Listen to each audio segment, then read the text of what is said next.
គ្រាន់តែបើកបើវីដេអូក៏ពុកម៉ែបងប្អូនប្រកាសជាឆ្ងល់ដឹងថាខ្ញុំធ្វើម្ហូបអីពុកម៉ែបងប្អូនមិនឆ្ងល់ទេពុកម៉ែបងប្អូនដឹងថាខ្ញុំមកបំពងត្រីក្រហមអីចឹង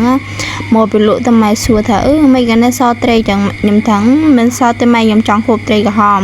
ទៅខ្ញុំបាត់លក់របស់អីក៏ដោយបើសិនថាខ្ញុំចង់ហូបខ្ញុំបាត់លក់ទេអ្នកគ្នាបើសិនថាត្រីក្រហមនេះតម្លៃធម្មតាខ្ញុំលក់16 17ទេ1គីឡូអ្នកគ្នាបើថាខ្ញុំចង់ហូបខ្ញុំកាត់សិតតែ 25,000 កាត់ 25,000 ទៅគេដែរហ៊ានទិញហូបយើងទុកហូបទៅអ្នកគ្នាក៏សល់មិនសល់ទេទុកហូបត្រីក្រហមតែអ្នកគ្នាឃើញគេថតវីដេអូអាត្រីក្រហមនោះតំណងក៏ថាខ្ញុំមិនចាំអីច្រើនទេអ្នកគ្នាក៏ចាប់ដើម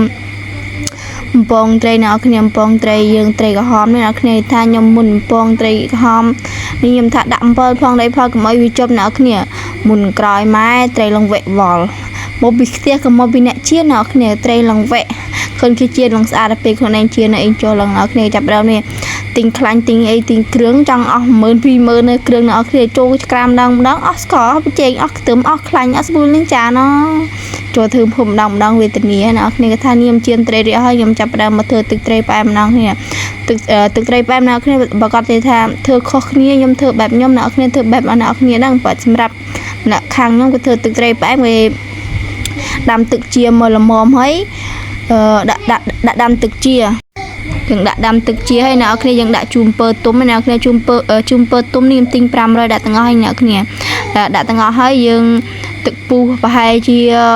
មកឆ្អិនទឹកល្មមអ្នកគ្នាយើងបិទហ្គាសហ្មងទៅបិទហ្គាសហើយយើងមានគ្រឿងយើងមានអីច្រើនទេអ្នកគ្នាមានខ្ទឹមក្រហមម្ទេសមានសណ្តែកដីស្ករចេញទឹកត្រីអញ្ចឹងអ្នកគ្នាក៏ថានេះចាប់ផ្ដើមយកកាអំពើចេញអ្នកគ្នាកុំឲ្យវារីកជូរពេកអ្នកគ្នាក៏ថានេះខ្ញុំធ្វើដាក់នឹងឆ្នាំងជាម្ល៉េះទៅអ្នកគ្នាថាទឹកត្រីផ្អែមស្រួលធ្វើទៅងាយទៅ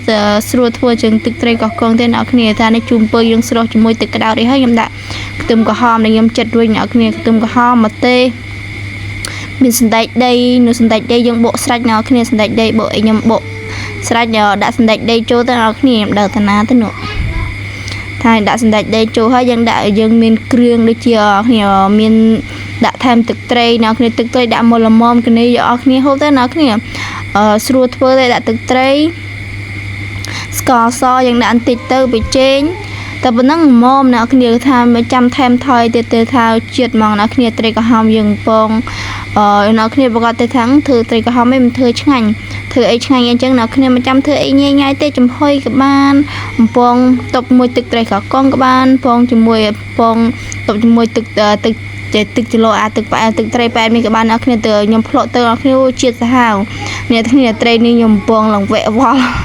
ស្រាំងអត់ស៊ូបែកសាច់ច្រើនអ្នកគ្នាបើសិនបែកសាច់អីចាប់បណ្ដោយត្រីក្រហមមួយប្រហែលនេះហែ7ខាំ3ខាំហ្នឹងអ្នកគ្នាចាប់ដើមរៀបលក់រៀបអីហើយអ្នកគ្នាខ្ញុំចាំពួកមិនស្មាតូចាំអស់ម៉ែអស់ពុកអស់ប្អូនមករៀនហូបបាយជុំគ្នាអញ្ចឹងអ្នកគ្នាខ្ញុំភ្លក់មួយម៉ាត់សិនភ្លក់ម៉ាត់អូទឹកគីឡូវាដិតអ្នកគ្នាឆ្ងាញ់មែនទែនទឹកគីឡូខ្ញុំធ្វើខ្លួនឯងអត់ខាំគ្រឿងខាំអីអ្នកគ្នាវីដេអូខ្ញុំមានតែប៉ុណ្ណឹងអ្នកគ្នាបាយបិទជម្រាបលា